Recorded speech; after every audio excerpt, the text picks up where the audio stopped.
face à la dégradation de la situation épidémique, effectivement, comme l'a dit le président de la République, nous passons un été de mobilisation pour la vaccination. Il y a déjà un dispositif de vaccination qui est en place en Lozère. Vous le connaissez, les Lozériens le connaissent. Il y a 6 centres de vaccination, Mende, Langogne, Saint-Chély, Florac, Marvejols et puis le Malzieu.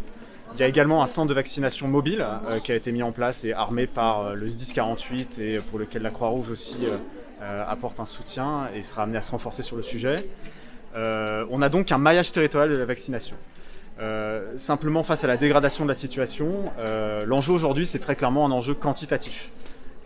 Il s'agit pour nous de faire en sorte qu'il y ait, suite au discours du président de la République qui a suscité beaucoup de réservations et beaucoup de rendez-vous, il s'agit d'être présent pour assurer ces rendez-vous et donc pour ouvrir des nouveaux créneaux, ouvrir des nouvelles possibilités de vaccination.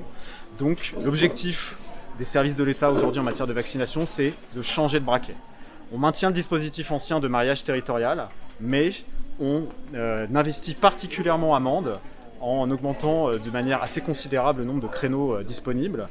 C'est déjà le cas cette semaine, ça sera le cas la semaine prochaine avec des nouvelles journées qui sont ouvertes.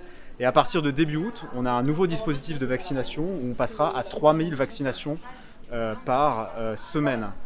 3000 vaccinations par semaine, c'est une augmentation de x7 pour la MSP de Mende.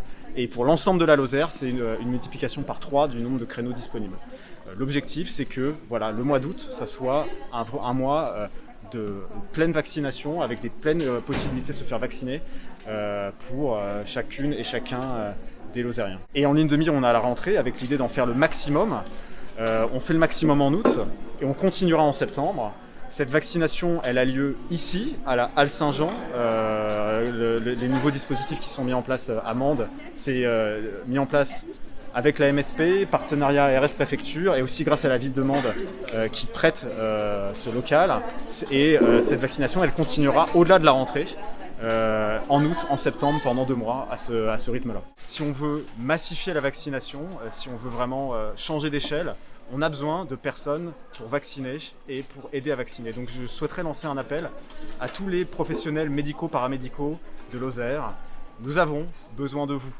La vaccination s'accélère aujourd'hui, nous allons ouvrir de nouveaux créneaux. Il y a des nouvelles possibilités pour vacciner par de nouvelles types de professions, des nouvelles catégories de professions. Ambulanciers, auxiliaires de puériculture, aides-soignants, opticiens, diététiciens, pharmaciens, sages-femmes, assistants dentaires, aides-soignants et de nombreuses professions encore. Vous pouvez participer à la vaccination et pour cela, nous avons besoin de vous et que vous manifestiez auprès de l'ARS avec une adresse mail ars-oc-dd48-crise crise@ars.santé.fr. C'est disponible sur le site de l'ARS et de la préfecture. Est-ce que ça risque d'être remis en cause, toutes ces opérations de vaccination, si vous manquez vraiment du monde ? C'est un effet entre l'offre et la demande. Justement, c'est tout notre travail et c'est le travail en particulier de l'ARS et de la MSP de Mende et du docteur Minet d'arriver à ouvrir ces créneaux en ayant les professionnels en face. Pour le moment, c'est possible. On a tout à fait bon espoir de continuer sur cette dynamique, mais on a vraiment besoin de tout le monde.